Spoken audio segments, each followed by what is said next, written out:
Chapitre 1 Le jardin de Brackendon Hall.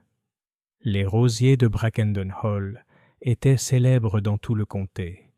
Ils poussaient dans des massifs soignés et formels bordant une longue allée de graviers, chaque arbuste étant taillé avec tant de soin qu'aucun pétale ne tombait prématurément. En juin, lorsque les fleurs atteignaient leur plus belle floraison, les visiteurs des domaines voisins venaient simplement flâner dans le jardin et admirer cette explosion de couleurs. Pourpre, ivoire, rose tendre et un rouge velours profond, presque noir, que Lord Brackendon qualifiait d'unique dans sa collection. C'est par un chaud après-midi de juin que j'ai découvert le jardin pour la première fois, ainsi que les personnages qui allaient là bientôt se retrouver liés par la tragédie. Moi, le capitaine Arthur Hastings, j'avais été persuadé par une vieille connaissance, l'inspecteur Barnes, de l'accompagner à Brackendon Hall. Il avait, selon ses propres termes, une curieuse affaire à examiner, bien qu'il fût d'un flou exaspérant quant à la nature de cette affaire. Nous sommes arrivés un peu après 15 heures, le crissement des pneus de la voiture sur l'allée de gravier annonçant notre présence. Brackendon Hall lui-même se dressait dans une splendeur majestueuse. Pierre claire, hautes fenêtres à meneaux, et lierre grimpant sur l'aile sud comme pour l'entourer. D'un côté, les jardins s'ouvraient à travers une arche en fer forgé, les roses resplendissant comme éclairées de l'intérieur. Lord Brackendon nous accueillit en haut des marches. C'était un homme d'une 60aine d'années, grand et toujours droit, avec l'air buriné de quelqu'un habitué aux activités de plein air. Pourtant, il avait la bouche serrée, une tension dissimulée.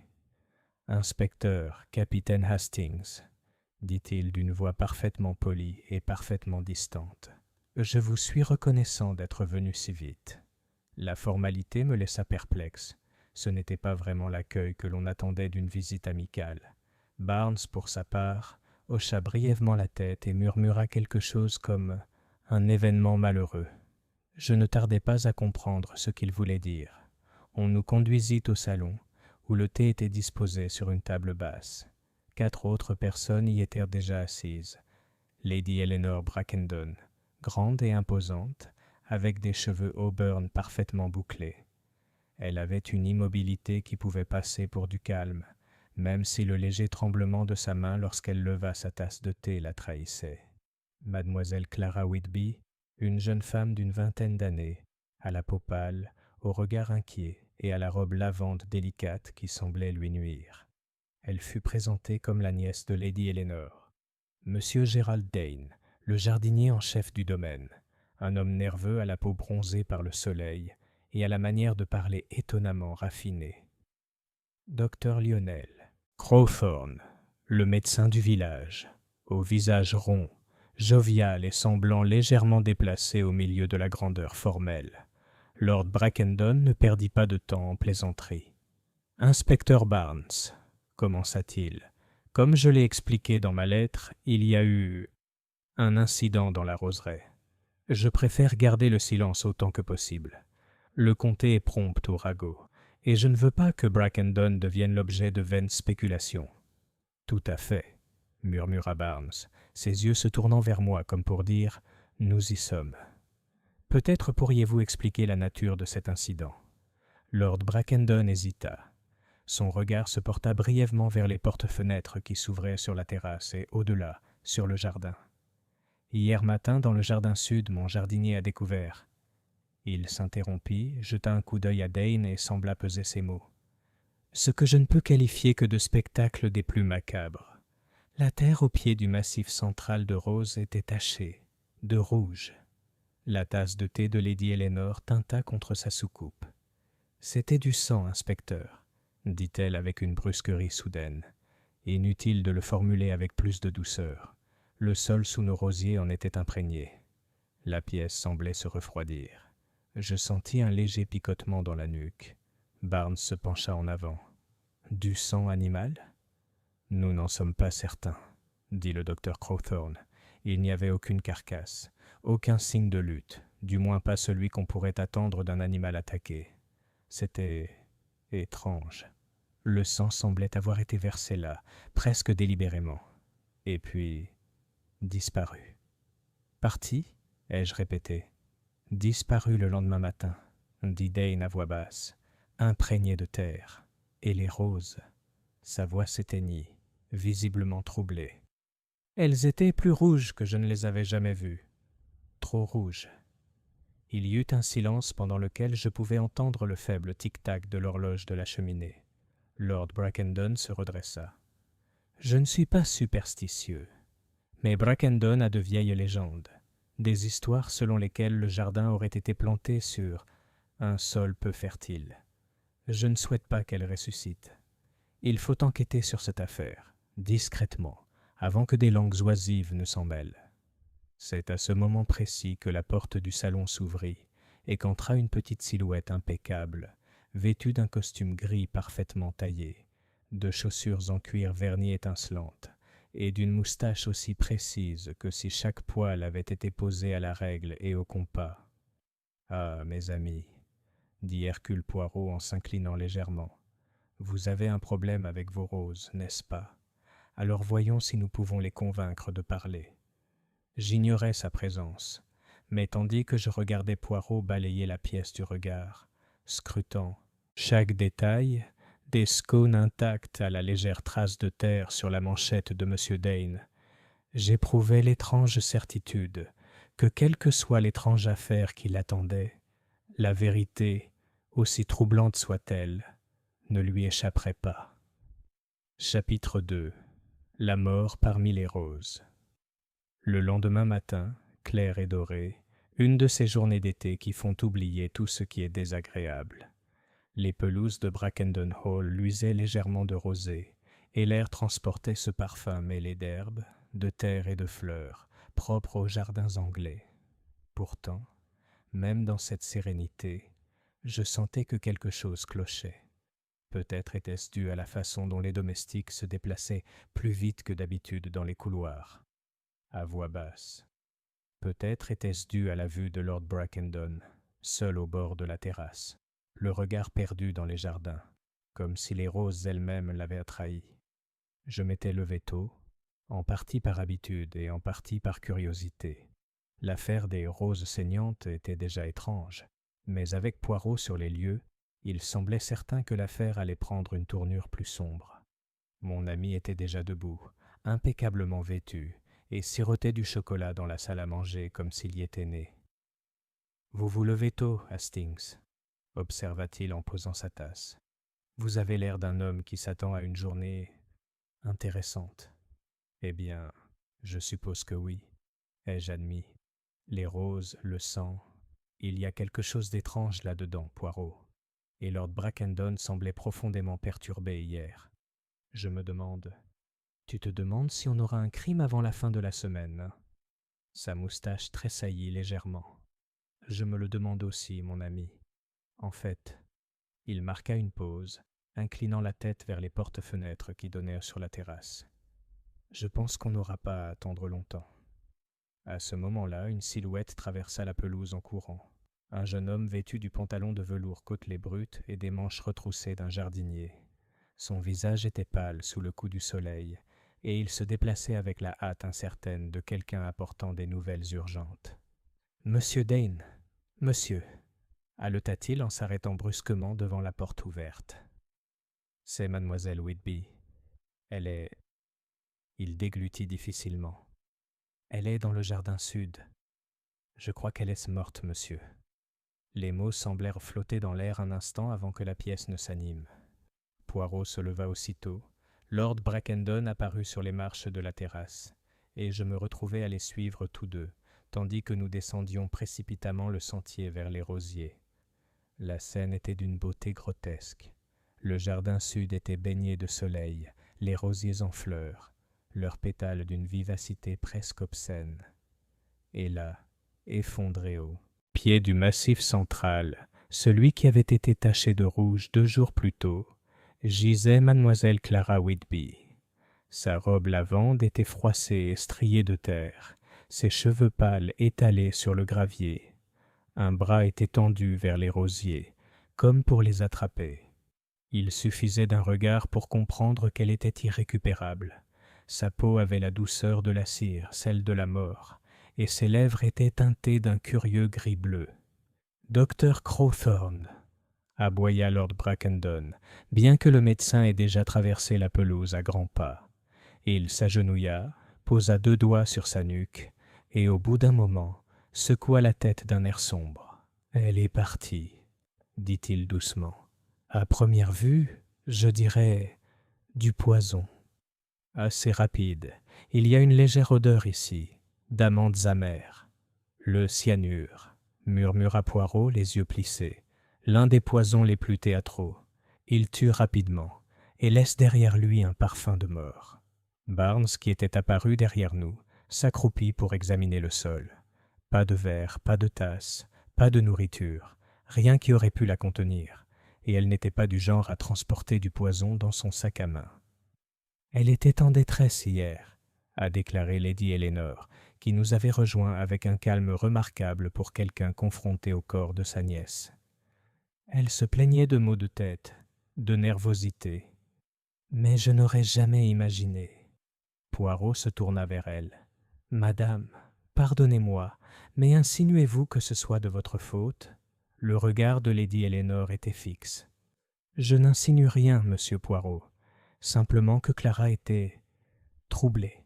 Elle n'était pas heureuse ici. » Un léger murmure parcourut le petit groupe de spectateurs, 2 domestiques qui avaient quitté la maison et un valet de pied qui s'attardait au bord du chemin. Le regard perçant de Poirot les observa tous avant de revenir au corps. « Inspecteur Barnes, » dit-il enfin, « je suggère que nous évacuions les autres du jardin. C'est maintenant une scène de crime, et les rosiers, ils en ont trop vu. » Barnes hocha la tête et commença à reconduire la maisonnée vers la terrasse. Mais Poirot resta agenouillé à côté de Miss Whitby, son regard fixé non pas sur son visage, mais sur sa main. « Hastings, » dit-il doucement, « regarde ici, tu vois ?» Je me suis penché plus près. Ses doigts étaient immaculés d'une fine poudre sombre, presque noire sur la pâleur de sa peau. « De la terre de jardin ?» ai-je suggéré. « Non. Ce n'est pas la terre du massif de rose. Elle est trop fine, trop uniforme. Et voilà encore cette légère odeur. Mon ami, je crois qu'elle n'a pas bu le poison. Elle l'a manipulé. » Je fronçai les sourcils. « Mais pourquoi ?» Poirot se redressa, époussetant une poussière imaginaire de sa manche. « En effet, à moins que on lui ait donné quelque chose à tenir. Quelque chose de beau.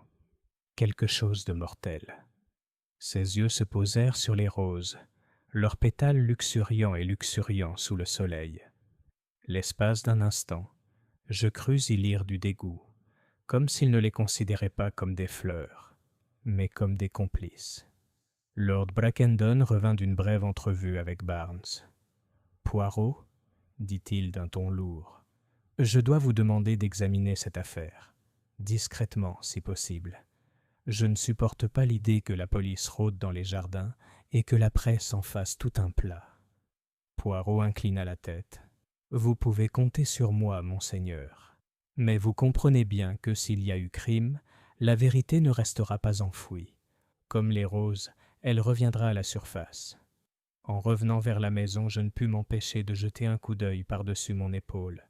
Le soleil brillait toujours aussi fort, l'air était toujours aussi chaud, et les roses ondulaient doucement dans la brise. Mais la beauté du paysage s'était transformée en quelque chose de menaçant. Quelque part à Brackendon Hall, me disais-je, quelqu'un était déjà en train de calculer, décidant ce qu'il fallait cacher, ce qu'il fallait avouer et qui soupçonner. Et si je connaissais Poirot, il se mettrait bientôt à secouer chaque branche jusqu'à ce que le fruit coupable tombe. Chapitre 3. Poirot commence ses questions. La salle à manger de Brackendon Hall avait l'air d'un lieu où règne l'ordre.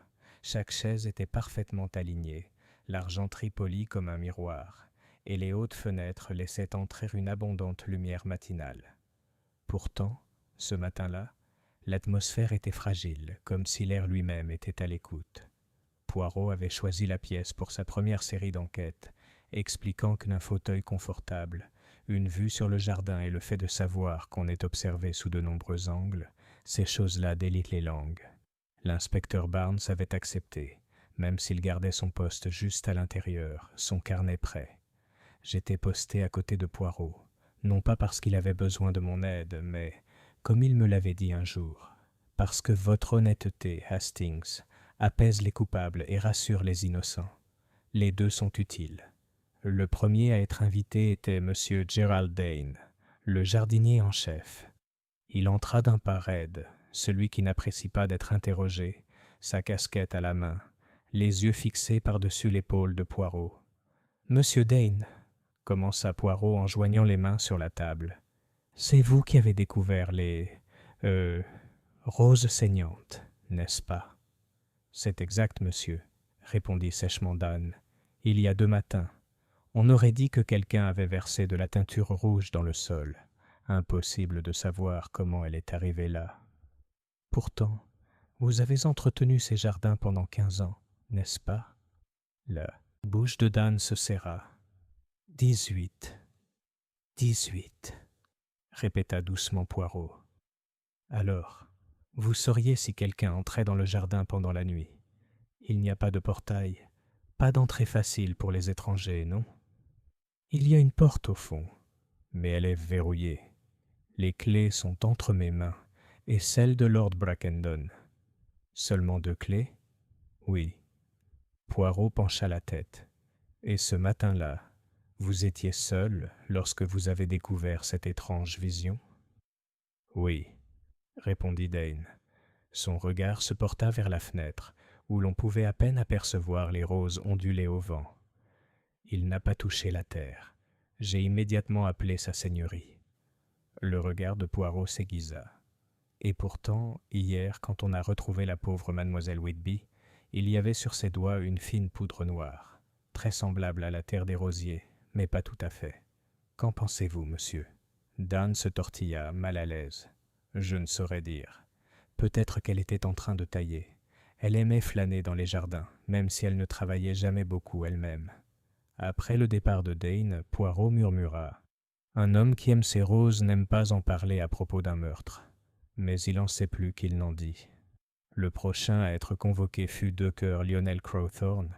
Il entra précipitamment avec l'air vif et efficace d'un médecin, même si j'ai remarqué la légère trace de sueur sur son front. « Docteur, » dit Poirot, « vous avez examiné mademoiselle Whitby et déclaré qu'elle avait été empoisonnée au cyanure. En êtes-vous certain ? » « Plutôt sûr, » répondit Crowthorne en s'installant dans son fauteuil. « L'odeur était indéniable. Bien sûr, il faudrait une analyse chimique approfondie pour être concluant, mais, eh bien, j'ai déjà vu du cyanure, en temps de guerre surtout. » « Ah oui, la guerre. On a appris beaucoup de choses à cette époque, hein.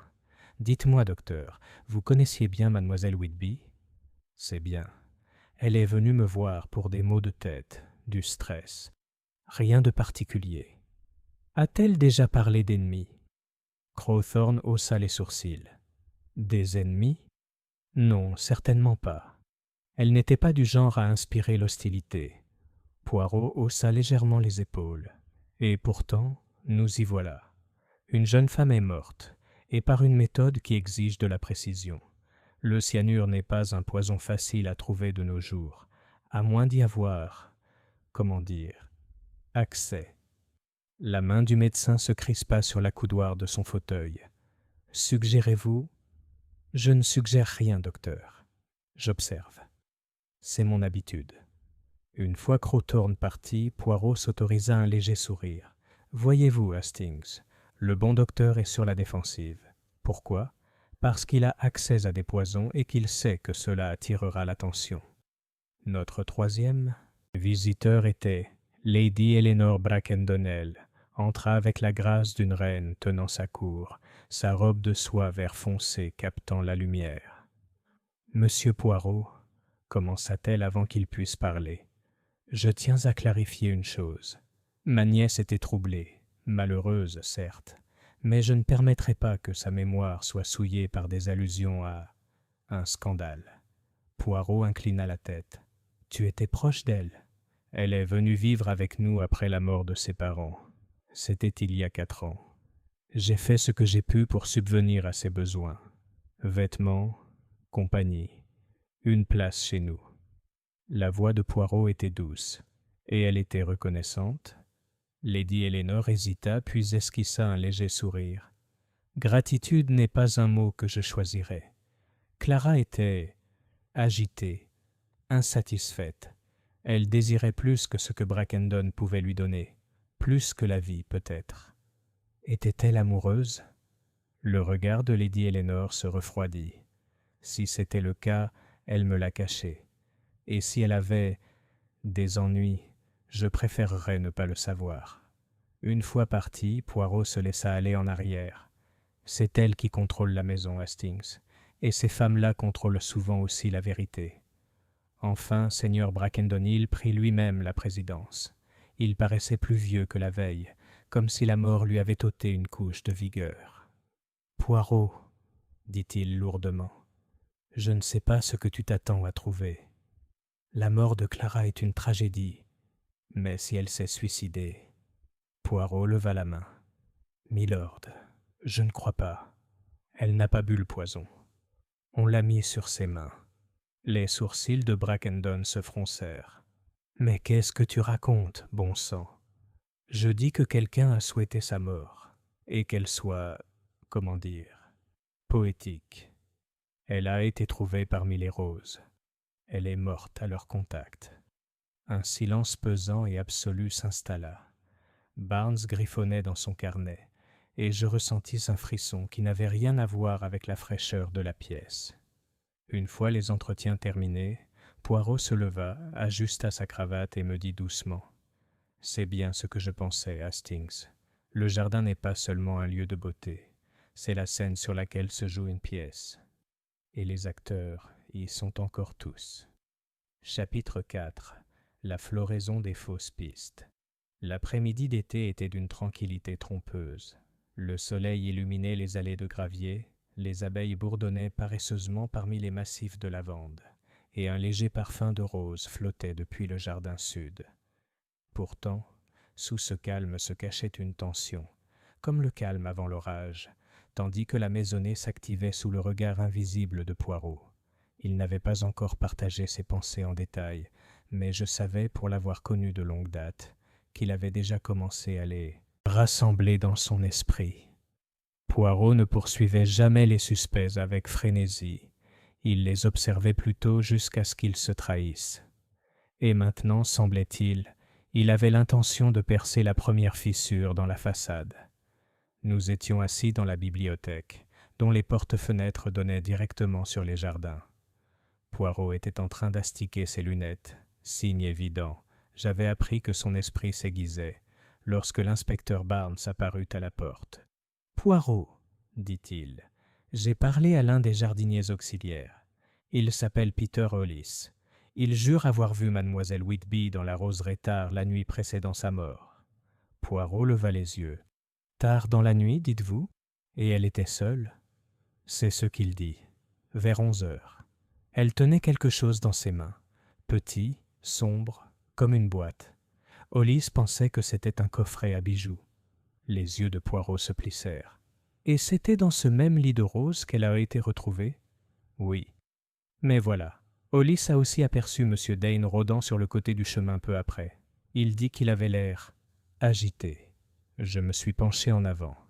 Ça me paraît plutôt suspect, Poirot. »« Mais oui, Hastings, » dit Poirot d'un ton doux. « Ça a l'air suspect. Ça a l'air... aussi c'est suspect. C'est pourquoi nous devons l'examiner avec la plus grande prudence. » Barnes fronça les sourcils. « Tu penses que Hollis ment ? » ?»« Je trouve, dit Poirot, que Hollis nous a offert une histoire aussi soignée qu'une comptine. Et la vraie vie, mon cher, est rarement aussi complaisante. Néanmoins, Dan fut convoqué à la bibliothèque. Il entra avec la même expression réservée que précédemment, les mains jointes dans le dos. « Monsieur Dane, dit Poirot, on dit que vous étiez dans le jardin tard dans la nuit il y a 2 jours. Vous y avez vu Miss Whitby. Peut-être lui avez-vous même parlé. » La mâchoire de Dane se serra. « Je ne l'ai pas vue. J'étais dans mon cottage, endormi. Celui qui t'a dit le contraire fait des bêtises. » « Alors vous n'avez effectué aucun travail dans les rosiers cette nuit-là ? » ?»« Non. Je m'en occupe le matin. Je l'ai toujours fait. » Poirot le regarda un long moment. « Et la porte verrouillée, vous êtes certain qu'elle était sécurisée ?»« Certainement. Je le vérifie tous les soirs. » Quand Dane fut parti, Barnes murmura « Il ment. »« Peut-être, » dit Poirot. Ou peut-être dit-il la vérité et un autre ment pour lui. Les deux sont intéressants. Cet après-midi-là, Poirot décida d'aller prendre l'air dans les jardins. Je l'accompagnai, carnet à la main, même si je doutais qu'on me demande autre chose que du soutien moral. Nous marchions lentement le long des sentiers, nous arrêtant souvent pour que Poirot puisse se pencher et examiner quelque chose d'apparemment insignifiant. Le bord, perturbé d'un parterre de fleurs, une empreinte de pas dans la terre plus molle, une tige cassée là où quelqu'un avait frôlé trop brutalement. Au jardin sud, Poirot s'arrêta brusquement. « Regarde, Hastings !» dit-il en désignant le gravier à côté du parterre central. Je m'accroupis pour regarder. Une fine poudre noire se trouvait là, dispersée sur le bout des doigts de mademoiselle Whitby. « Ils ont raté ça, » murmura Poirot. « C'est la même substance, et voyez-vous, elle n'est pas répartie uniformément. Il y a un petit sentier qui mène vers ce sentier latéral. » Nous suivions le sentier jusqu'à un petit banc en fer forgé, planté au milieu des rosiers. Là, sur le siège, reposait un pétale séché, d'un rouge si intense qu'il en était presque noir. Poirot le ramassa d'une main délicate. « Une rose de la variété la plus sombre, » dit-il. « Et pourtant, il y a quelque chose d'anormal ici. L'odeur, Hastings. Je l'ai fait, et j'ai senti la légère odeur âcre de la même odeur amère qui s'était accrochée à Miss Whitby. « Des pétales empoisonnés ?» m'exclamai-je. « Peut-être. Ou peut-être un pétale qui effleura des mains empoisonnées. Quoi qu'il en soit, cela nous indique que la méthode était aussi théâtrale que mortelle. Quelqu'un souhaitait sa mort. » Par Mills Rose, touché par elle. De retour au manoir, une nouvelle complication surgit. Lady Eleanor demanda un entretien privé avec Poirot. Elle nous reçut dans son salon, où les murs en soie bleu pâle et la porcelaine délicate dégageaient une impression de raffinement parfait. « Monsieur Poirot, » commença-t-elle, « je réfléchissais. Il y a quelque chose que vous devriez savoir. Clara était très attachée à un certain gentleman, même si j'hésite à le nommer. » Poirot inclina la tête. « C'est important, madame. Vous devez le faire. » Elle hésita, puis dit doucement. « Gerald Dane. Je crois qu'ils étaient ensemble. Pas ouvertement, bien sûr, mais je les ai vus marcher ensemble plus d'une fois, parlant à voix basse. Et Clara n'était plus elle-même après, parfois rouge, parfois pâle. Je ne pus m'empêcher de jeter un coup d'œil à Poirot.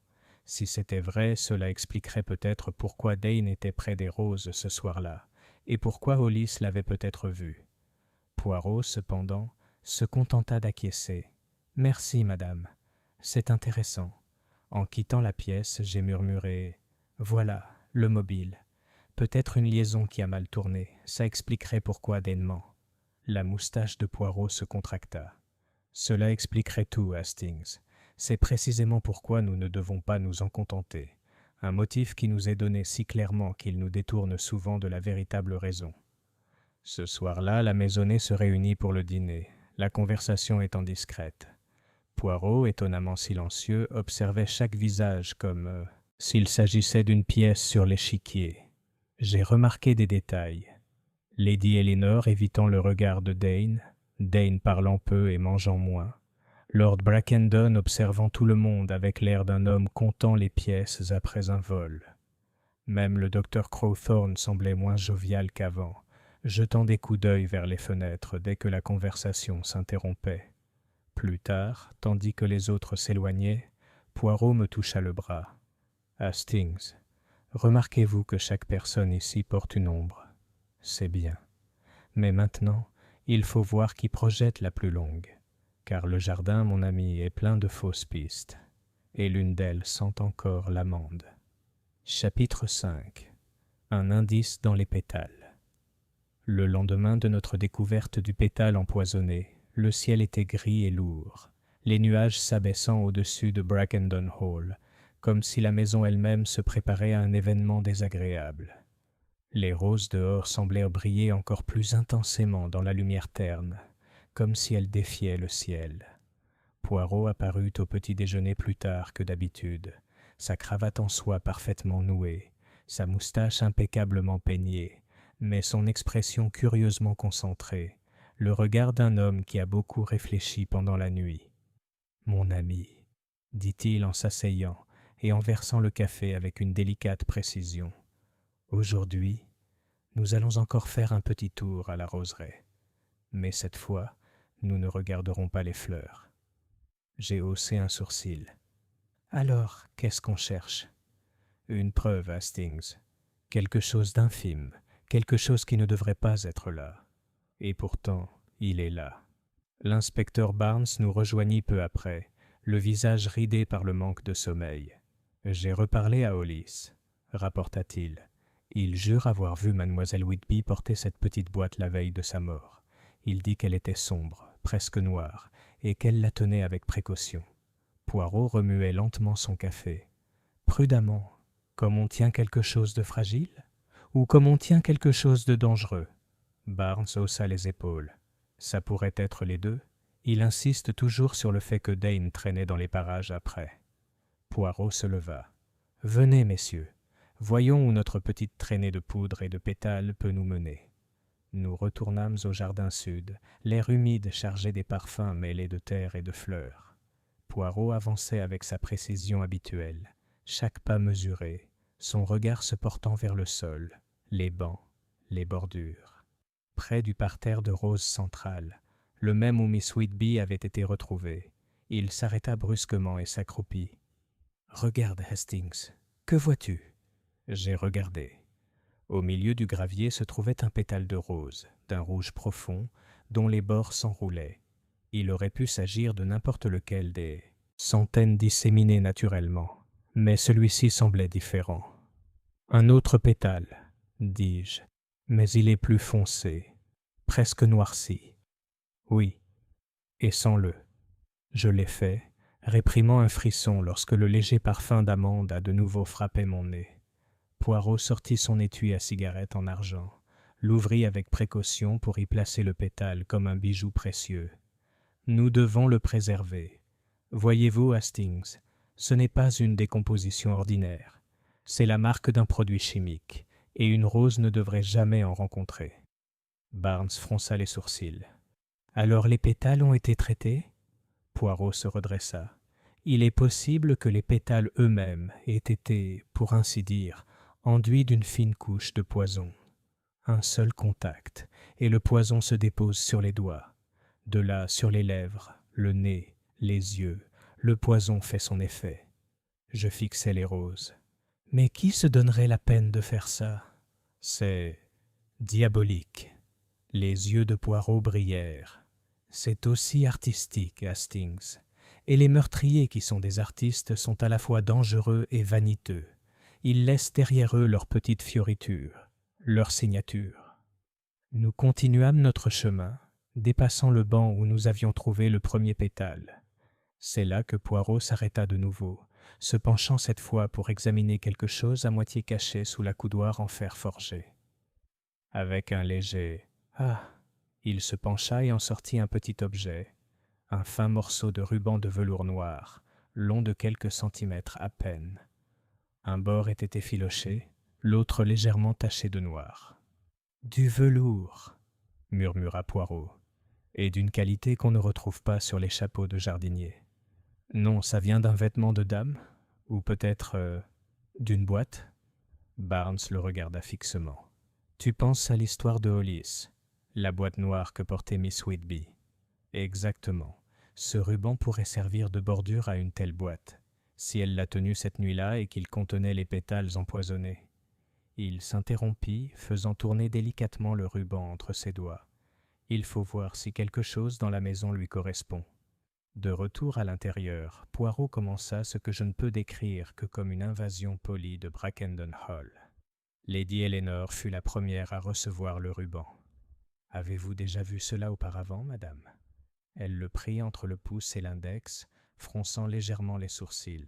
« On dirait le ruban d'une boîte à bijoux, mais pas à moi. » Clara avait peut-être quelque chose de similaire. Elle avait une petite boîte noire dans sa chambre, mais je n'y avais jamais prêté beaucoup d'attention. « Serait-il encore là » demanda Poirot. « Je suppose que oui, à moins que… » Lady Eleanor hésita. « À moins que ce ne soit avec elle dans le jardin. » Poirot inclina la tête. « Puis-je voir sa chambre ?» La chambre de Clara Whitby se trouvait à l'est de la maison, donnant sur une petite pelouse. C'était une chambre de jeune femme, avec une curieuse absence de chaleur personnelle. Pas de photos de famille, pas de désordre, seulement quelques livres soigneusement empilés sur la coiffeuse. Poirot se déplaçait lentement, ouvrant les tiroirs d'un geste léger, jetant un coup d'œil dans l'armoire et le bureau. Puis, dessous le lit, il sortit une boîte en bois peu profonde, vide. Sa doublure en velours noir était usée au centre, et une légère odeur persistait sur le pourtour. « Des amandes, » dit doucement Poirot. « Voilà, Hastings. La boîte, Hollis l'a vue, et voyez, la doublure est du même tissu que le ruban. » Barnes l'examina d'un air sombre. Si la boîte contenait les pétales, alors celui qui les a déposés là a dû manipuler le poison lui-même. Il a dû être prudent, avec des gants, peut-être. « Peut-être, » dit Poirot. « Mais n'oubliez pas, inspecteur, les gants peuvent être retirés, et les traces restent. » En quittant la pièce, Poirot affichait une attitude pensive. Nous en savons désormais davantage. L'arme du crime n'était ni une tasse de thé ni un verre de vin, mais la beauté elle-même, les roses, transformées en instruments de mort. Et la boîte, c'était la livraison. Mais qui l'a donnée à mademoiselle Whitby? Et pourquoi l'aurait-elle acceptée? J'ai suggéré. Si elle devait rencontrer Dane ce soir-là, peut-être qu'il le lui a apporté. Poirot secoua la tête. Trop simple, Hastings, et tu sais que je déteste les réponses trop simplistes. Ce soir-là, après le dîner, Poirot fit une promenade solitaire dans la longue galerie. Je le rejoignis à mi-chemin, là où il s'était arrêté pour examiner les portraits. « Dites-moi, Hastings, » dit-il sans se retourner, « si un homme offre un cadeau à une dame, souhaite-t-il généralement rester anonyme ? » « Pas s'il veut l'impressionner, » dis-je. « À moins, bien sûr, qu'il ait une raison de se cacher. » « Exactement. Et notre meurtrier, il se cache. Mais pas pour longtemps. » Il se retourna alors, et dans le reflet des hautes fenêtres, je vis un léger sourire sur son visage. C'était le sourire que j'avais déjà vu lorsque Poirot avait flairé la proie, et qu'il ne la lâchait pas avant d'avoir trouvé la proie. Chapitre 6. D'autres mensonges font surface. La pluie est arrivée pendant la nuit, une pluie diluvienne et continue qui a trempé les allées de gravier et a alourdi les pétales de rose. Au matin, Brackendon Hall avait le silence feutré d'un lieu qui retient son souffle. Poirot, cependant, était dans un état d'énergie tranquille. Ses yeux brillaient, et bien qu'il prenne son petit déjeuner avec son calme habituel, je percevais le mouvement de ses petites cellules grises, aussi sûrement que s'il s'agissait d'un mécanisme d'horlogerie derrière son front. « Mon ami, » dit-il en beurrant son toast avec une précision chirurgicale, « aujourd'hui nous creusons sous la surface.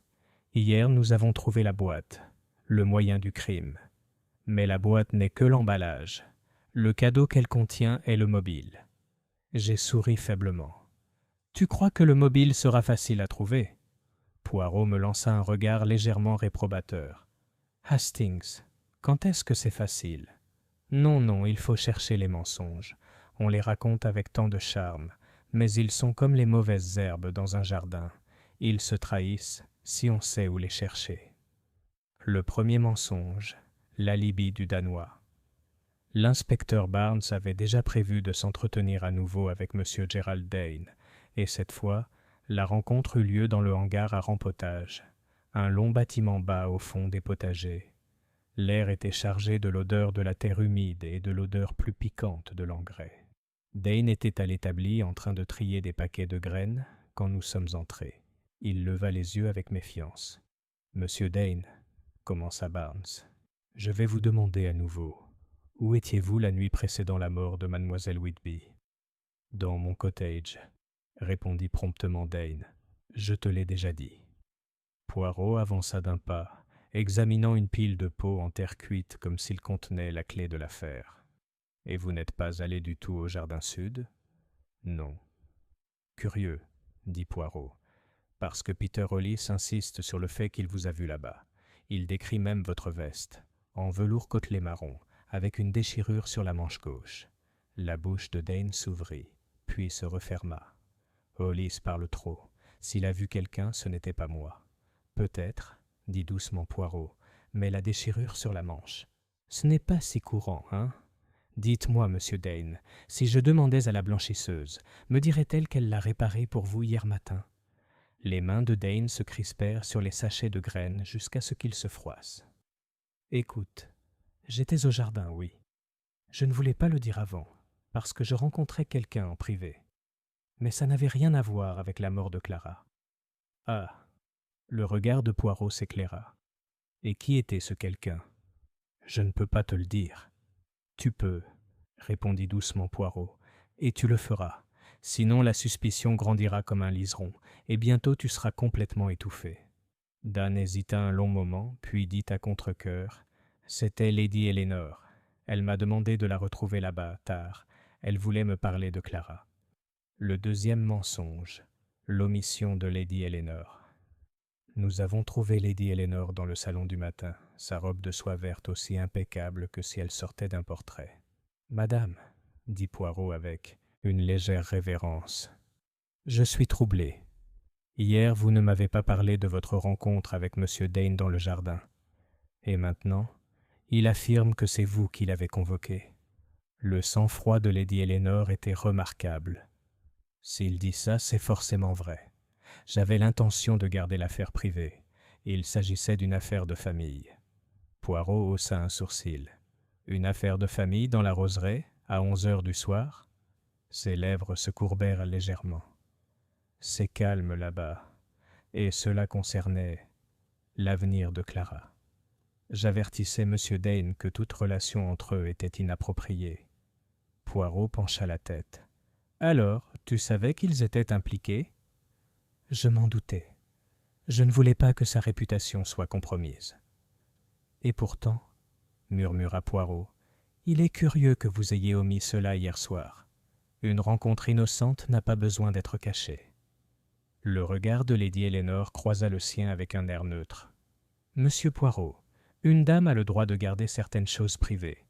Je ne vois pas la nécessité de me défendre davantage. » Après l'avoir quitté, Poirot dit doucement, « Tu vois, Hastings, elle dit la vérité d'une main, le mensonge de l'autre. Il faut décider laquelle est laquelle. » Le troisième mensonge, les finances du docteur Crowthorne. Notre visite suivante nous a conduits au cabinet du village, où le docteur Crowthorne préparait ses consultations matinales. La petite salle d'attente sentait légèrement le désinfectant et les parapluies mouillés. « Docteur, » dit Poirot après les premières politesses, « je suis perplexe. Vous avez dit ne connaître mademoiselle Whitby que comme une patiente souffrant de maux de tête et de nervosité. Et pourtant, dans sa chambre, j'ai trouvé un reçu, pour un paiement en espèces, assez important, effectué à votre nom il y a 2 semaines. » Les yeux de Crowthorne vacillèrent. « Oui, elle m'a demandé de lui fournir des somnifères, plus forts que d'habitude. Je les lui ai facturés. » Le ton de Poirot était doux. « Mais pourquoi en espèces ? Elle préférait que ce soit comme ça. » Poirot se pencha légèrement en avant. « Et vous n'avez pas trouvé étrange qu'une femme jeune et en bonne santé demande une grande quantité de somnifères ?» Crowthorne hésita. « Je n'ai pas posé de questions. J'aurais peut-être dû. Mais on a peu d'argent, monsieur Poirot. Un cabinet de campagne ne paie plus autant qu'avant. » En partant, Barnes a murmuré. « Alors, les poches du bon docteur ne sont pas aussi profondes qu'elles en ont l'air. Ça pourrait être un motif suffisant. »« Peut-être, » dit Poirot. « Ou peut-être que le paiement ne concernait pas du tout des somnifères. » L'ombre dans le jardin. Cet après-midi-là, Poirot fit une promenade solitaire dans le jardin, tandis que la pluie cessait. Je le suivis à distance, carnet à la main, mais il ne sembla pas me remarquer. Il s'arrêta plusieurs fois, devant le banc, devant le massif de roses, et enfin devant le portail verrouillé, tout au fond. Il resta là un long moment, puis se pencha et ramassa quelque chose dans le sol humide. C'était un autre pétale, pâle, presque blanc, avec une seule goutte de rouge séchée sur le bord. Il l'a tenu à la lumière, et j'ai vu que le rouge n'était pas naturel. « De la peinture, Hastings, » dit-il doucement. « Et là où il y a de la peinture, il y a un artiste. » Ce soir-là, la maisonnée se réunit dans le salon avant le dîner. L'atmosphère était tendue. Chacun semblait observer les autres comme pour mesurer leurs mouvements. Poirot s'assit près du feu, les doigts croisés. « Mes amis, dit-il, je pense que bientôt les roses parleront. Mais avant cela, je dois arracher les mauvaises herbes, les mensonges qui ont été semés pour étouffer la vérité. Certains sont petits, d'autres grands, mais tous doivent être arrachés. » Lord Brackendon fronça les sourcils. « Sous-entendez-vous que nous vous avons tous menti, Poirot ?» La moustache de Poirot tremblait. « Suggéré ? Non, monseigneur. Je le dis comme un fait. » Chapitre 7. Le tournant émotionnel. Le lendemain, l'aube s'annonçait plus radieuse, même si l'air était âpre, comme si la saison changeait trop tôt. Le soleil filtrait à travers les grandes fenêtres du salon, faisant danser les grains de poussière. Pourtant, malgré la beauté du dehors, Brackendon Hall était imprégné d'inquiétude. Les domestiques chuchotaient dans les coins, les portes s'ouvraient et se fermaient plus doucement que d'habitude, et le tintement de la porcelaine au petit déjeuner résonnait d'une force inhabituelle dans le silence. Poirot était assis en face de moi à table, jouant avec ses œufs comme s'il s'agissait d'un puzzle à résoudre. « Hastings, dit-il, nous sommes tout près de la vérité. Mais la vérité, elle se cache derrière un rideau d'émotion. Quand ce rideau se déchirera, nous verrons tout. »« Et tu penses que quelqu'un ici est sur le point de craquer ?» demandai-je. « Je ne pense pas, » répondit Poirot. « Je sais. Il me suffit d'insister au moment opportun. » Le rassemblement dans la salle du matin. En milieu de matinée, Poirot avait organisé le rassemblement de tous les principaux personnages dans le salon. C'était une pièce ensoleillée donnant sur la roseraie, avec ses murs vert pâle et ses tapisseries fleuries conçues pour apaiser, même si ce jour-là, l'atmosphère était tout sauf sereine. Lady Eleanor était assise près de la fenêtre, impeccable, les mains jointes sur les genoux. Lord Brackendon se tenait près de la cheminée, les yeux fixés sur le tapis du foyer, comme si son motif le troublait. Le docteur Crowthorne s'attardait près du buffet, se versant plus de café qu'on ne pouvait raisonnablement en boire avant midi. Gerald Dane restait près de la porte, les bras croisés sur la poitrine. Poirot entra le dernier, emportant avec lui la petite boîte en velours noir que nous avions récupérée dans la chambre de Miss Whitby.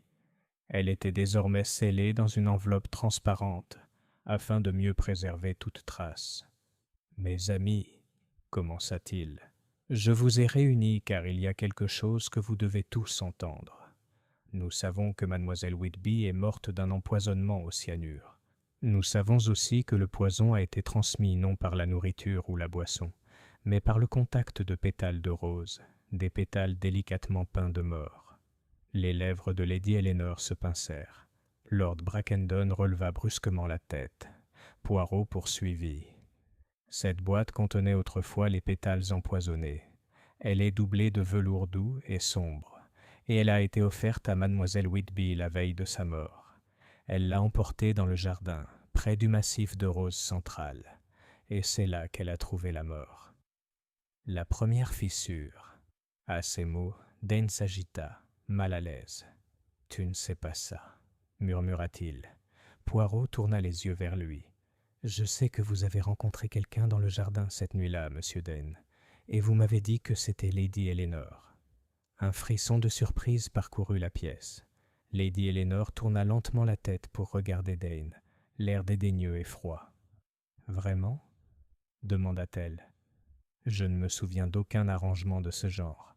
Monsieur Dane doit se tromper. » Le visage de Dane rougit. « Tu sais que tu l'as fait.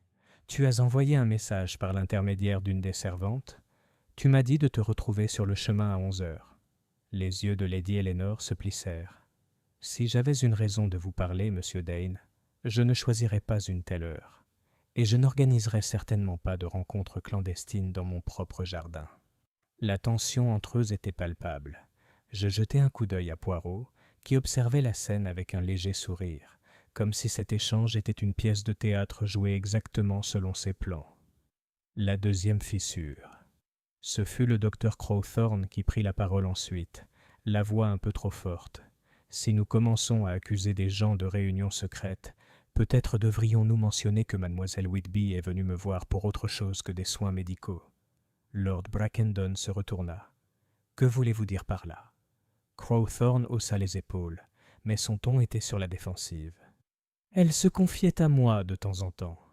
À propos de ses maux de tête, certes, mais aussi des pressions à la maison.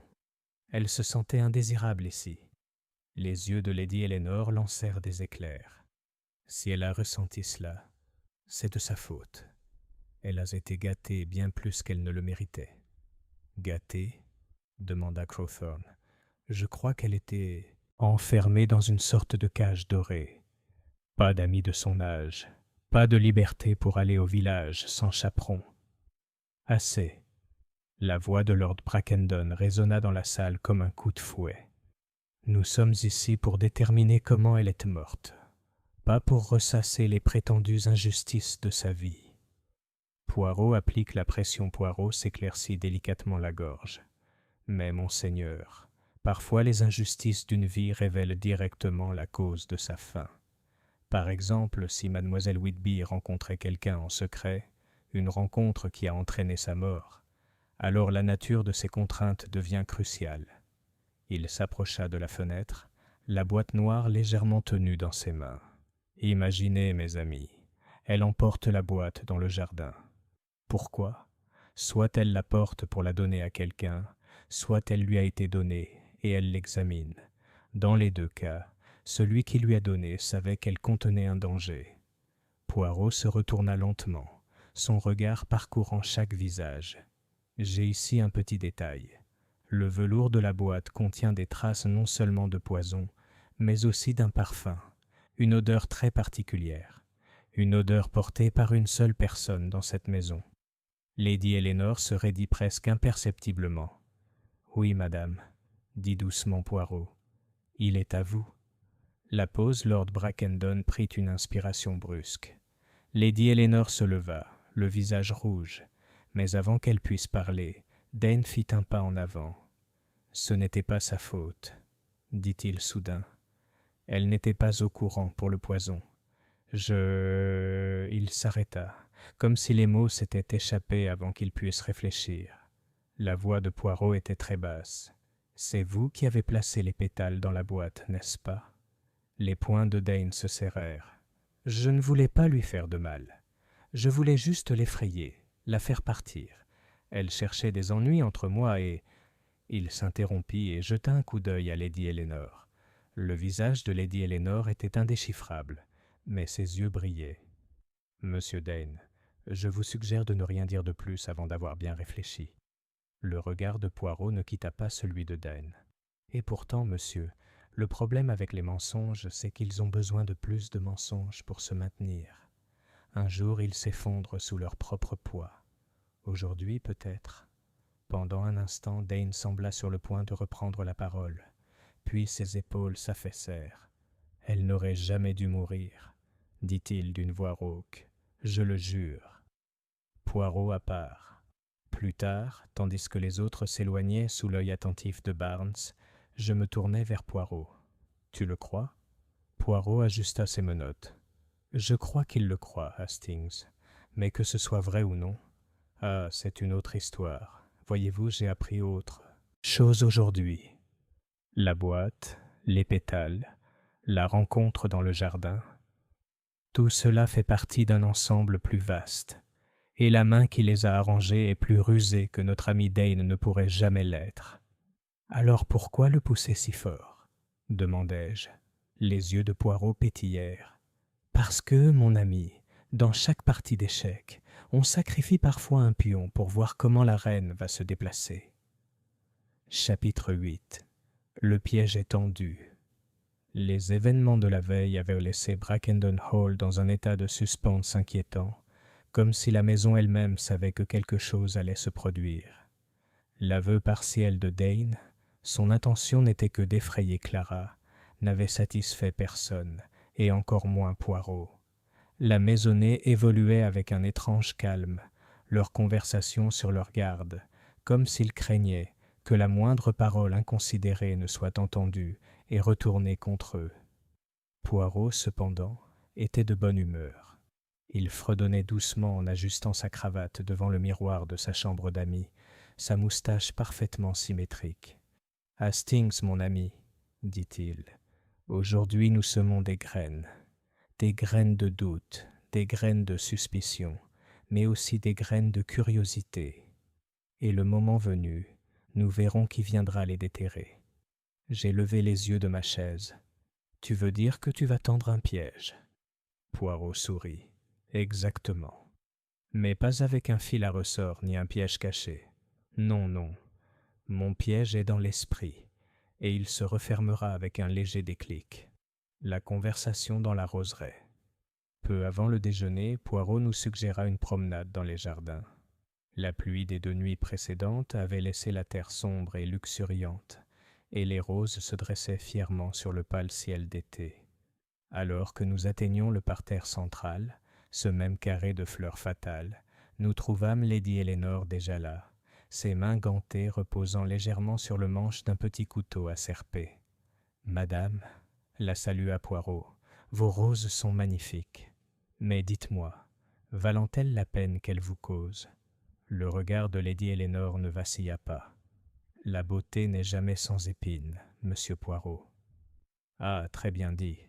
Et pourtant, parfois, les épines ne sont pas naturelles, mais sont plantées là par la main de l'homme. » Elle lui jeta un regard perçant, mais ne dit rien. Poirot s'approcha des roses et examina l'une des fleurs les plus foncées. « Ces roses rouges foncées ont-elles un nom ?»« C'est un hybride que mon mari a cultivé, » répondit-elle. « Velours noir, elles sont rares et capricieuses. » Poirot tourna doucement la fleur entre ses doigts, puis la relâcha. Comme certaines personnes, peut-être. Fragile si on la manipule mal, dangereuse si on la manipule mal d'une autre manière. Ses yeux se plissèrent. « Suggérez-vous quelque chose, monsieur Poirot ? » « Seule cette beauté peut être un masque, » dit-il doucement. « Et les masques, madame, ont tendance à glisser. » Les instructions discrètes de Poirot à Barnes. Après le départ de Lady Eleanor, Poirot prit l'inspecteur Barnes à part. « Mon cher Barnes, ce soir, vous ferez quelque chose pour moi. Vous direz à la maisonnée que vous avez demandé au laboratoire de police de Londres d'analyser la boîte en velours noir. Vous direz que les résultats seront disponibles demain et que l'analyse révélera à qui appartiennent les empreintes digitales. » Barnes fronça les sourcils. « Mais nous ne l'avons pas envoyé à Londres. » Les yeux de Poirot pétillèrent. « Justement. Mais nous souhaitons que le coupable croie que nous avons raison. Savoir que la preuve arrive. Ah, ça a un effet remarquable sur la conscience. Les gens sûrs d'eux deviennent soudain maladroits. Et tu penses qu'ils vont faire un geste ? » « Je ne pense pas, je sais. » Poirot sourit. « Le criminel est comme un voleur de roses. Il ne peut s'empêcher de revenir sur les lieux, soit pour admirer son œuvre, soit pour retirer une épine dangereuse. » L'incident du thé de l'après-midi. La prédiction de maladresse de Poirot se révéla presque immédiatement exacte. Cet après-midi-là, la maisonnée se réunit pour prendre le thé au salon. L'ambiance était tendue. La conversation ne s'éloignait jamais beaucoup des événements des jours précédents. À un moment donné, le docteur Crowthorne se pencha pour se verser une autre tasse, faisant tomber par terre un petit plat en verre rempli de morceaux de sucre. Le plat se brisa, projetant des fragments de porcelaine sur le tapis. « Oh, je suis vraiment désolé, » murmura-t-il en se baissant pour les ramasser. Mais je remarquai, comme Poirot, qu'il ne jetait pas un coup d'œil au sucre ni aux éclats, mais au buffet où Barnes avait déposé l'enveloppe scellée contenant la boîte en velours noir. Ce n'était qu'un bref battement d'yeux, mais Poirot ne le manqua pas. « Les accidents, » me murmura Poirot plus tard, « sont rarement sans but, Hastings. Celui-ci était destiné à détourner l'attention. » le piège dans la longue galerie. Ce soir-là, Poirot passa à l'action. Il demanda à Lord Brackendon si la longue galerie pouvait rester ouverte, souhaitant admirer les portraits au calme. C'était une demande inhabituelle, mais le maître des lieux accepta. Ce que Lord Brackendon ignorait, c'est que Poirot avait également convenu avec Barnes de placer l'enveloppe contenant la boîte en velours noir sur la console, sous le plus grand portrait, bien en vue, mais à portée de main. « C'est un appât », m'expliqua Poirot dans un murmure, tandis que nous nous tenions dans l'ombre, au fond de la galerie. Si le meurtrier croit que c'est la dernière nuit avant la découverte de ses empreintes digitales, il viendra, comment dire, faire disparaître le problème. Nous attendîmes. Les minutes passèrent lentement, le seul bruit étant le craquement occasionnel du plancher, tandis que la vieille maison s'affaissait. Puis, des pas, légers, prudents, approchant du fond. Une silhouette émergea dans la flaque de lumière des lampes. Le visiteur de la galerie, c'était le docteur Crowthorne. Il jeta un rapide coup d'œil autour de lui, puis se dirigea vers la table. Sa main resta une seconde au-dessus de l'enveloppe avant de la saisir et de la glisser dans la poche de son manteau. Avant que je puisse bouger, Poirot s'avança. « Bonsoir, docteur. Vous avez perdu quelque chose ?» Crowthorne se figea, son visage perdant toute couleur. « J'étais juste voler des preuves, » suggéra doucement Poirot. « Ou peut-être les détruire. Mais pourquoi si tu es innocent ?» La bouche de Crowthorne résonna un instant sans un bruit. « Je protégeais quelqu'un. »« Ah !» dit doucement Poirot. « Et maintenant, nous sommes plus près de la vérité. Car, cher docteur, une seule personne dans cette maison aurait pu se procurer du cyanure sans difficulté. Et c'est vous. Alors dites-moi, qui protégiez-vous? Vous-même ou quelqu'un d'autre ?» Le regard de Crowthorne se tourna, l'espace d'une fraction de seconde, vers la porte. Poirot suivit son regard et hocha légèrement la tête. Poirot murmurait à l'oreille. Après que Barnes eut emmené le médecin pour un interrogatoire formel, Poirot se tourna vers moi. « Vous voyez, Hastings, le piège n'était jamais de prouver la culpabilité du médecin, mais de voir où son regard se tournerait sous la pression. Et il s'est tourné vers la seule rose vraiment dangereuse de ce jardin. » Je fronçai les sourcils. « Lady Eleanor ?» Poirot se contenta de sourire. « Patience, mon ami. La fleur est presque ouverte, mais pas tout à fait. » Chapitre 9. La nuit des roses. Le soir tombait doucement sur Brackendon Hall, le soleil se fondant dans une brume dorée et mauve. L'air était chaud mais chargé du parfum des roses, qui flottait dans le silence tel un cœur silencieux. Quelque part au loin, une colombe roucoulait, et le craquement du gravier sous nos pieds semblait anormalement fort. Poirot était resté silencieux toute la journée, parlant peu et disparaissant pendant de longues périodes. Quand je l'ai enfin trouvé à la bibliothèque à 6 heures, il écrivait des lettres de sa petite écriture précise. Il a scellé une enveloppe, puis a levé les yeux. « Hastings, ce soir nous montrons une petite pièce de théâtre, dans le jardin bien sûr, et comme toute bonne pièce, il y aura un public, des acteurs, et à la fin, le démasquage. Tu veux dire que tu rassembles à nouveau tout le monde ? Exactement, mais cette fois sous les étoiles. Il est plus difficile de rester dans le noir. On écoute trop son propre cœur battre. Les coupables ne peuvent s'empêcher de se trahir lorsqu'on les force à se tenir sur le sol même où le crime a été commis. L'invocation. À 7 heures, des invitations discrètes furent lancées par l'inspecteur Barnes. Chaque membre de la maisonnée fut informé que Poirot souhaitait faire une démonstration dans le jardin sud à 9 heures précises. Aucune explication ne fut donnée. Lady Eleanor accepta avec une réserve polie. Lord Brackendon, bien que visiblement irrité par cette interruption de sa soirée, acquiesça. Dane parut sur ses gardes, mais curieux. Le docteur Crowthorne, bien que pâle depuis sa précédente rencontre avec Poirot, hocha la tête d'un air sombre. Même Hollis, le jardinier auxiliaire, fut convoqué. À l'heure dite, le ciel s'était teinté d'un bleu velouté, et les lampes du jardin étaient allumées, de petites sphères de lumière dorée qui accentuaient les ombres par contraste. Les roses brillaient faiblement dans la pénombre, leurs lourdes têtes ondulant dans une brise juste assez fraîche pour piquer la peau. Poirot monte sur scène. « Mes amis, commença Poirot, debout près du massif de roses centrales, vous vous demandez peut-être pourquoi je vous ai amenés ici, sur les lieux de la tragédie. Je l'ai fait parce que je crois que la vérité doit être dite là où les mensonges ont été semés.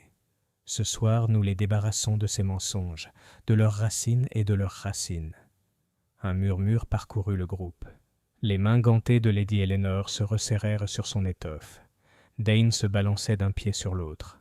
Poirot fit un geste vers les roses. « Mademoiselle Clara Whitby est morte ici. Elle n'est pas tombée dans le poison par hasard. La méthode était délibérée et élégante. Les pétales des roses velours noir, peints au cyanure, placés dans cette boîte. » Il souleva la boîte doublée de velours noir, maintenant posée sur la paume de sa main gantée. Elle les a touchées. En quelques instants, le poison a pénétré son organisme. Elle s'est effondrée ici, sous les fleurs qui étaient devenues ses bourreaux. L'air de la nuit semblait devenir plus lourd. La reconstruction Poirot s'approcha du banc où la traînée de poudre avait été trouvée. Elle était peut-être assise là, admirant son cadeau, mais ce cadeau était une arme. Et celui qui l'avait offert, celui qui l'avait offert devait savoir qu'elle l'ouvrirait seule, ici, dans le jardin. C'est pourquoi il ne lui avait pas été offert en plein jour, mais dans le calme du soir, lorsqu'on la trouvait le plus souvent ici. Il regarda Dane droit dans les yeux. « Vous, monsieur, vous l'avez rencontré ce soir-là. » La voix de Dane était tendue. « Je te l'ai dit, je voulais juste l'effrayer. Je n'ai pas empoisonné les pétales. » Poirot hocha la tête. « Oui, tu ne l'as pas fait. Mais tu étais le livreur, le messager, et tu n'as pas demandé de qui venait le cadeau, ou peut-être as-tu préféré ne pas le savoir. » Les yeux de Dane se tournèrent vers Lady Eleanor, qui se tenait aussi immobile qu'une des statues de marbre près de la fontaine. La vraie pression Poirot se tourna vers le docteur Crowthorne. « Et vous, docteur, vous aviez accès au poison. Vous prétendez avoir protégé quelqu'un en essayant de retirer la boîte de la longue galerie. Je vous crois. » Crowthorne déglutit. « Oui, je ne voulais pas que son nom soit traîné dans la boue. Elle... » « Arrêtez !» La voix de Lady Eleanor résonna comme un couteau. Toutes les têtes se tournèrent vers elle. Le regard de Poirot était très calme. « Allez-y, madame. Vous nous ferez peut-être gagner du temps. » Elle prit une longue inspiration, ses yeux brillant à la lumière de la lampe. « Je ne l'ai pas tué. Oui, j'ai demandé à Dan de me rencontrer ce soir-là, mais seulement pour l'avertir que Clara était manipulatrice, qu'elle cherchait à le compromettre pour son propre profit. Elle n'était pas l'innocence que vous imaginez. » Poirot inclina la tête. « Ah, les morts sont si souvent peints dans l'ombre. Mais voici le fait, madame. C'est vous qui avez manipulé la boîte avant Dan. Le ruban a été retrouvé dans le jardin sud, et il portait des traces de votre parfum. Voulez-vous nous faire croire que vous l'avez manipulé sans le savoir ?» La floraison s'ouvre. Lady Eleanor hésita, un battement de cœur de trop. Puis, à ma grande surprise, ce fut Lord Brackendon qui prit la parole. Sa voix était basse, presque lasse. « Elle s'en est occupée parce que je le lui ai demandé. » Les mots tombèrent dans le silence comme des pierres dans l'eau profonde. Poirot se tourna vers lui. « Allez-y, monseigneur. » Le regard de Brackendon se posa sur les roses. « Clara me faisait chanter. Elle avait appris quelque chose de mon passé, quelque chose qui aurait pu me ruiner. Je pensais que si je l'effrayais suffisamment, elle partirait discrètement. J'ai dit à Eleanor de lui passer la boîte. J'ignorais qu'elle contenait du poison. Alors qui l'a fait ?» La voix de Poirot était douce, mais toutes les oreilles étaient tendues vers la réponse. Brackendon ferma brièvement les yeux. Ce devait être Crowthorne. Il savait l'effet que ça ferait. Il était le seul à pouvoir se procurer ce produit. Mais Poirot secoua lentement la tête. « Non, monseigneur. Le docteur avait les moyens, mais pas le mobile. Ses tentatives pour enlever la boîte n'étaient pas celles du tueur, mais celles d'un homme qui en protégeait un autre. Et quand je l'ai piégé, ses yeux se sont tournés non pas vers vous, mais vers Lady Eleanor. La chute du dernier pétale. Le sang-froid de Lady Eleanor finit par se fissurer. Elle leva le menton, mais sa voix tremblait. Clara détruisait cette maison et mon mariage. Elle était sournoise, vindicative, et nous aurait saigné à blanc. Je ne pouvais pas le permettre. Les roses, c'était l'ironie parfaite. Elle les adorait. J'ai peint les pétales moi-même, cet après-midi-là. La boîte était mon idée. Dane la trouvait inoffensive. Brackendon y voyait un avertissement. Mais je savais exactement ce que c'était. Personne ne parlait. La nuit semblait tomber, le parfum des roses soudain écœurant, presque suffocant. Poirot posa doucement la boîte sur le banc. « Madame, vous avez bien joué le rôle, trop bien. Mais vous avez oublié une chose. Le poison laisse des traces, non seulement dans le sol, mais aussi dans les esprits. Il s'accroche et se propage, jusqu'à ce que la vérité éclôt, qu'on le veuille ou non. Conséquence, l'inspecteur Barnes s'avança, le visage sombre. « Lady Eleanor Brackendon, je vous prie de m'accompagner. » Elle ne résista pas, rapprocha simplement son châle et marcha vers la maison sans un regard en arrière. Après leur départ, Poirot resta un long moment près du massif de roses, les mains jointes derrière le dos. « Voyez-vous, Hastings, dit-il doucement, le jardin est comme la société. Il paraît ordonné, cultivé, harmonieux. Mais en dessous, il y a la compétition, l'étranglement et l'action silencieuse des poisons. Et parfois, il faut arracher même la plus belle fleur pour sauver les autres. » J'ai jeté un coup d'œil aux roses sombres qui se balançaient dans l'air nocturne. « C'est dommage, ai-je dit. »« Peut-être, » répondit Poirot, « mais c'est mieux que de laisser tout le jardin saigner. » Chapitre 10. Le lendemain matin.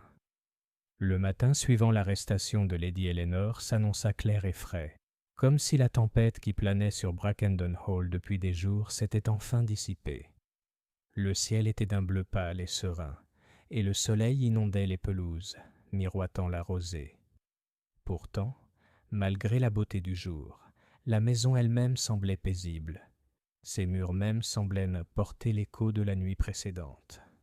Au petit déjeuner, la table était clairsemée. Lord Brackendon était assis au fond, les épaules voûtées, les rides creusées sur son visage. Il remuait son thé sans lever les yeux, la tasse cliquetant légèrement contre la soucoupe. Dane, pâle et le regard creux, s'assit au milieu de la table, évitant complètement le regard de Brackendon. Le docteur Crowthorne entra le dernier, marquant une pause, comme s'il se demandait s'il était le bienvenu. Poirot, impeccable comme toujours, observa la scène avec un léger soupir presque imperceptible. « Mes amis, » dit-il doucement, « ce matin, inutile de faire semblant. Les événements de la nuit dernière ont révélé bien des choses cachées, mais certains détails pèsent peut-être encore sur vous, et pour ma propre satisfaction, je vais les partager afin qu'il ne reste aucune ombre. » Les indices qui ont mené à Lady Eleanor Lord Brackendon releva la tête et, pour la première fois, son regard croisa celui de Poirot. « Vous en êtes certain, alors ? Il n'y a aucune chance qu'elle ne l'ait pas fait ?» Poirot secoua lentement la tête. « Milord, dès le début, il y avait des signes. Le ruban de la boîte de velours noir contenant son parfum était le premier. Le parfum, c'est comme un autographe. Il persiste et parle de sa propriétaire. Ensuite, il y avait la précision avec laquelle les pétales étaient peints. Ce n'était pas l'œuvre d'une main maladroite. Cela demandait de la patience, de la délicatesse, de celle qu'on voit dans l'entretien des roses. Et qui dans cette maison aimait le plus les roses ? Gerald Dane, dit automatiquement Brackendon. La moustache de Poirot frémit. Dane les aimait, certes, mais en tant qu'artisan. Les pétales avaient été peints non pas pour leur santé, mais pour leur beauté. Les coups de pinceau avaient été appliqués de telle manière que les fleurs ainsi modifiées paraissent toujours parfaites. C'est le travail de quelqu'un qui attache plus d'importance aux apparences. Les mains gantées de Lady Eleanor parmi les roses me revinrent en mémoire dès ce premier après-midi. Je compris que Poirot l'avait déjà remarqué à ce moment-là. Le motif derrière le masque Dane se tortilla, mal à l'aise. « Mais pourquoi la tuer ? Je te l'ai déjà dit. Clara pourrait être difficile, certes, mais… » Poirot leva la main. « Le mobile, mon ami, est toujours la clé. Mademoiselle Whitby menaçait la vie à laquelle Lady Eleanor tenait. Sa position de maîtresse de Brackendon Hall, son mariage, son contrôle sur ce domaine. Clara avait découvert quelque chose sur le passé de Lord Brackendon, et elle comptait s'en servir pour obtenir des concessions, de l'argent peut-être, ou la promesse d'un mariage avantageux. Lady Eleanor était convaincue qu'une fois lancé, un tel jeu ne finirait jamais. Elle décida d'y mettre fin elle-même. Lord Brackendon tressaillit. Si seulement elle m'avait dit « Elle craignait que vous n'agissiez pour protéger votre nièce », dit doucement Poirot, ou pire, que vous ne vous laissiez convaincre par ses exigences. Lady Eleanor, je crois, se considérait comme votre sauveuse, alors qu'en réalité, elle protégeait sa propre demeure. Pourquoi les autres n'ont jamais été les véritables coupables ? Le docteur Crowthorne s'éclaircit la gorge. Et moi ? Vous avez insinué hier soir que je n'étais pas vraiment dans le coup. Poirot inclina la tête. Ah, docteur, vous étiez dans le cadre, mais pas sur la photo. Vous aviez les moyens, l'accès au poison, mais chacun de vos gestes après le crime était celui d'un homme cherchant à en protéger un autre. Quand j'ai tendu mon piège dans la longue galerie, vous ne vous êtes pas enfui avec la boîte pour la cacher. Vous essayez de vous emparer de la seule preuve qui pouvait relier Lady Eleanor au crime. Et lorsque je vous ai confronté, vos yeux l'ont cherché, non par culpabilité, mais par peur de ce qu'elle pourrait affronter. Dane baissa les yeux sur ses mains. Et moi ? Vous, monsieur, étiez un pion, certes, mais pas innocent. Vous avez accepté de livrer le coffret sans poser de questions. Cela aussi est une culpabilité. Mais vous étiez motivé par votre admiration pour Lady Eleanor, n'est-ce pas ? Les joues de Dane se colorèrent. Je pensais l'aider. Le ton de Poirot était doux, presque compatissant. Oui, de nombreux crimes sont commis au nom de l'aide, mais l'aide, Hastings, peut être le plus dangereux des cadeaux lorsqu'elle aveugle celui qui la donne à la vérité. Le dernier et plus petit indice. Je me suis penché en avant. Poirot, si tu as soupçonné Lady Eleanor si tôt, pourquoi avoir attendu hier soir pour agir ? Parce que, mon ami, dit Poirot, je n'avais pas encore le moindre indice en main. Vous souvenez-vous du pétale que nous avons trouvé sur le banc, avec une légère trace de peinture rouge ? Je l'ai fait examiner. La peinture n'était pas un pigment ordinaire. C'était le même émail que Lady Eleanor avait utilisé pour restaurer une vieille armoire en laque dans le petit salon. Une couleur qu'elle avait spécialement mélangée pour s'harmoniser avec le rouge foncé des roses velours noirs. C'était ma preuve, et avec elle, je pouvais tendre le piège, sachant qu'elle ne résisterait pas à la pression. Un départ silencieux. Lorsque Poirot eut terminé, les provisions du petit déjeuner avaient refroidi. Barnes arriva peu après pour informer Lord Brackendon que Lady Eleanor avait été transférée à la prison du comté en attendant l'enquête. La nouvelle fut accueillie avec un silence résigné. Poirot et moi nous préparions à partir cet après-midi-là. Alors que nous descendions le grand escalier, Lord Brackendon nous intercepta. « Monsieur Poirot, dit-il gravement, je ne sais pas si je dois vous remercier ou vous maudire, mais je dirai ceci. Vous avez au moins mis fin à l'incertitude. » Poirot inclina la tête. « Milord, la vérité est souvent malvenue, mais elle est toujours l'invitée la plus durable. » Dehors, la voiture attendait. Le soleil chauffait l'allée de gravier, mais en passant devant la roseraie, je remarquai que Poirot ne regardait pas les fleurs. « Tu ne vas pas jeter un dernier coup d'œil » demandai-je. Il secoua la tête. « Non, Hastings. Il vaut mieux laisser certains jardins une fois les mauvaises herbes arrachées. » Chapitre 11. Le reflet. Nous quittâmes Brackendon Hall sous un pâle soleil d'après-midi. La grande demeure, qui quelques jours auparavant paraissait si sûre d'elle-même dans son élégance, me parut maintenant étrangement diminuée. C'était comme si la vérité que Poirot avait révélée s'était infiltrée dans la maçonnerie, ternissant sa fière façade. Le chemin depuis le manoir était long, bordé d'ormes majestueux, dont les feuilles murmuraient faiblement dans la brise. En franchissant le portail en fer, forgé, je jetai un coup d'œil en arrière. Lord Brackendon se tenait sur les marches, les mains jointes dans le dos, observant notre départ avec l'immobilité d'une silhouette. Poirot, assis à côté de moi dans la voiture, était inhabituellement silencieux.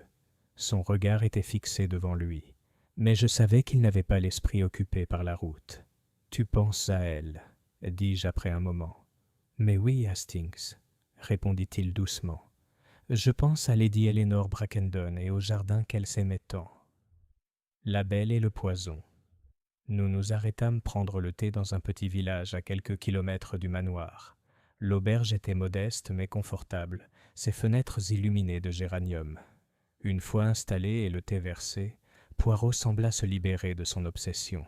« Voyez-vous, Hastings, » commença-t-il, « ce n'était pas un crime passionnel, pas au sens habituel du terme. Lady Eleanor n'a pas frappé sous l'effet d'une colère soudaine. Elle a planifié. Elle s'est préparée. Elle a peint les pétales de sa propre main. C'était un crime né de la vanité et du contrôle, autant pour préserver son image que pour écarter la menace. » Je sirotai mon thé pensivement.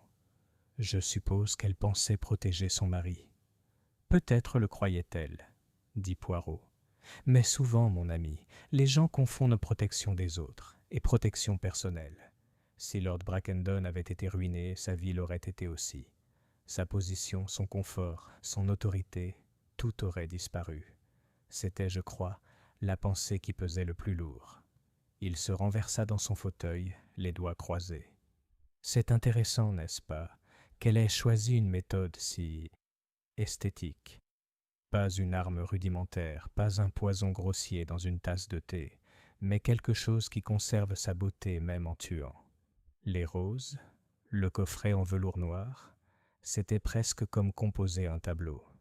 Jusqu'au bout, elle a voulu que la scène soit parfaite. Le choix de la méthode. Je fronçai les sourcils. Mais pourquoi une méthode aussi compliquée? Il aurait sûrement été plus simple d'organiser un accident ou une forme d'empoisonnement plus directe. Plus facile, oui. Mais vous oubliez, Hastings. Lady Eleanor était une femme raffinée. Une mort violente ou désordonnée aurait heurté sa sensibilité. Elle aurait voulu que la manière de l'acte soit en harmonie avec la vie qu'elle avait menée, discrète, élégante et surtout maîtrisée. Même le choix des roses velours noirs était symbolique. Elles étaient rares, capricieuses, à son image. Il remuait lentement son thé. Et n'oubliez pas, elle savait que le jardin était l'endroit préféré de Clara. Mourir là, entourée de beauté. Elle se disait peut-être même que c'était une grâce. J'ai frissonné. Une gentillesse. C'est une drôle de façon de voir les choses. Le regard de Poirot s'adoucit. L'esprit du meurtrier, Hastings, est souvent empli de raisonnements étranges. C'est une de mes tâches d'y pénétrer, de voir comme il voit, afin de voir aussi où il trébuche. Les premiers soupçons. Je me suis penché en avant. Quand l'as-tu soupçonné pour la première fois? Poirot sourit faiblement. Dès le premier jour, mon ami. Quand nous nous sommes rencontrés au salon, elle était calme, trop calme.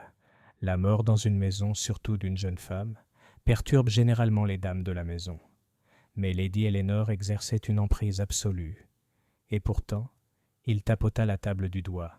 Elle ne pouvait s'empêcher de jeter un coup d'œil vers le jardin toutes les 2 ou 3 minutes. C'était comme regarder un artiste inspecter la scène avant le lever du rideau. Mais tu n'as pas agi alors? Non. Il faut être sûr. Le soupçon est la graine. La preuve est la fleur. Je devais saisir les petits détails. Le ruban parfumé, les coups de pinceau sur les pétales, le lien avec l'émail de son meuble. Et surtout, je devais observer comment elle se déplaçait parmi les autres. La toile qu'elle a tissée. L'expression de Poirot devint pensive.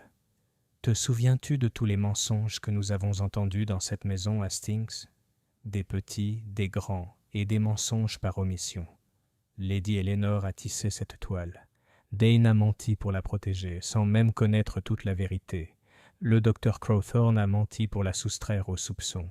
Même Lord Brackendon s'est menti à lui-même, choisissant de ne pas voir ce qui se présentait à lui. C'est là le véritable danger d'une personne comme Lady Eleanor.